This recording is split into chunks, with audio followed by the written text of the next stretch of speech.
नाम में रंगना। गुरु साहिब इस पौड़ी में नाम पद को शब्दों के अर्थों में प्रयोग करते हुए समझाते हैं कि आत्मा जब नाम के रंग में रंग जाती है तो जीव की उम्मीद दूर हो जाती है। जीवात्मा नाम के अभ्यास द्वारा प्रभु रूपी सत्य में समाई रहती है।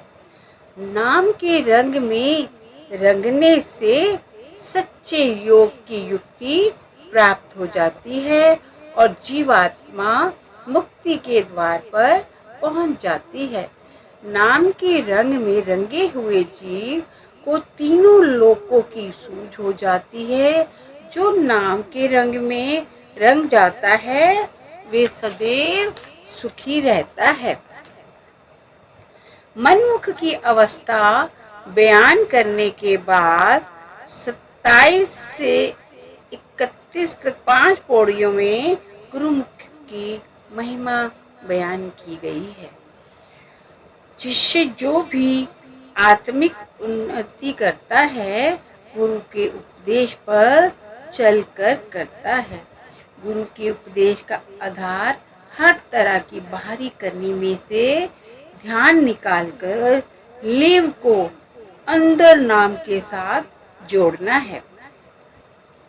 नाम वे पूर्ण युक्ति है जिसके द्वारा होमे का नाश हो जाता है, मुक्ति की प्राप्ति हो जाती है, जीव को तीनों लोकों की सूझ हो जाती है और वे प्रभु के साथ मिलकर सहज सुख का अधिकारी बन जाता है।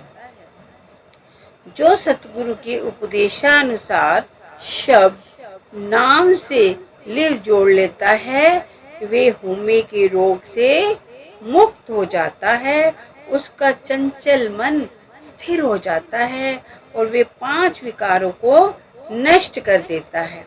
उसे प्रभु के सहज सुख के घर में निवास प्राप्त हो जाता है। वे प्रभु रूपी शहंशाहों के शहंशाह की पहचान करके परम पद की प्राप्ति कर लेता है। अभिप्राय ये है कि नाम के रंग में रंग चुका साधक प्रभु में समाकर पूर्ण ज्ञानी बन जाता है। नाम में लीन हो जाने से जीव निरंतर प्रभु की भक्ति में लीन रहता है। नाम के रंग में रंगे रहना ही सच्ची करनी का सार है। नाम के रंग में रंग जाना ही सारे गुणों का सच्चा विचार है। नाम के अलावा किसी अन्य वस्तु के विषय में कुछ कहना व्यर्थ है। जो नाम के रंग में रंगे हुए हैं उन्हें नमस्कार है। अलग अलग ढंग से अर्थ किए गए हैं। एक अर्थ ये है कि गोष्ठी की सिद्धि नाम द्वारा होती है। दूसरा अर्थ ये है कि प्रभु के साथ गोष्ठी करने का सौभाग्य नाम द्वारा प्राप्त होता है। गुरु साहिब वास्तविक बल इस बात पर देते हैं कि सच्चे योग, पूर्ण ज्ञान या प्रभु के साथ मिलाप का साधन प्रभु का नाम है। गुरु साहिब शेष पौड़ी में समझाते हैं, नाम का अभ्यास ही सच्चा तप है। यही सबसे उत्तम आध्यात्मिक करनी है और इससे ही सभी पारमार्थिक गुण उत्पन्न होते हैं। आप कहते हैं कि नाम प्रभु का रूप है, वही सब गुणों का भंडार है। जो नाम के रंग में रंग जाता है उसके अंदर सब पारमार्थिक गुण पैदा हो जाते हैं।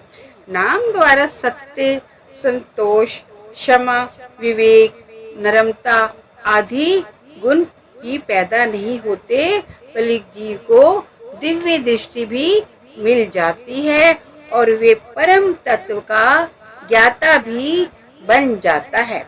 वास्तविक बड़ाई उनकी है जो प्रभु के नाम के साथ जुड़े हुए हैं। अन्य सभी प्रकार के वाद विवाद व्यर्थ है।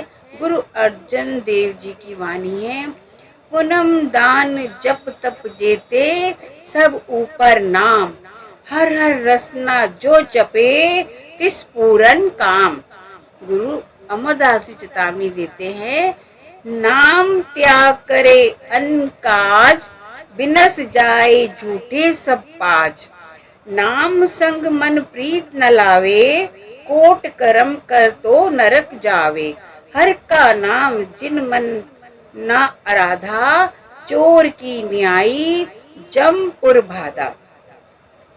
गुरु गोविंद सिंह जी भी सावधान करते हैं, जपो तास नाम, सरे सरब काम, सब कर्म फोकट जान, सब धर्म निहफल मान, बिन एक नाम आधार, सब कर्म भरम विचार। गुरु साहिब ने पीछे नाम की भरपूर महिमा की है। अब कहते हैं, नाम पूरन गुरु से प्राप्त होता है। जिन्हें पूरन गुरु के नाम से नाम प्राप्त हो जाता है, वे योग की इस सच्ची युक्ति द्वारा प्रभु में समा जाते हैं।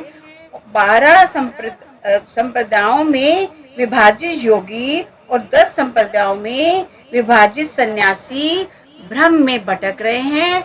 जो सतगुरु के शब्द द्वारा जीते जी मर जाता है, केवल वही मुक्ति का द्वार प्राप्त कर सकता है। मन में अच्छी तरह से विचार करके देख लो कि शब्द की साधना के बिना सब लोग द्वैत में खोए रहते हैं। भाग्यशाली केवल वे ही हैं जिन्होंने गुरु के शब्द द्वारा प्रभु रूपी सत्य को मन में धारण कर लिया है।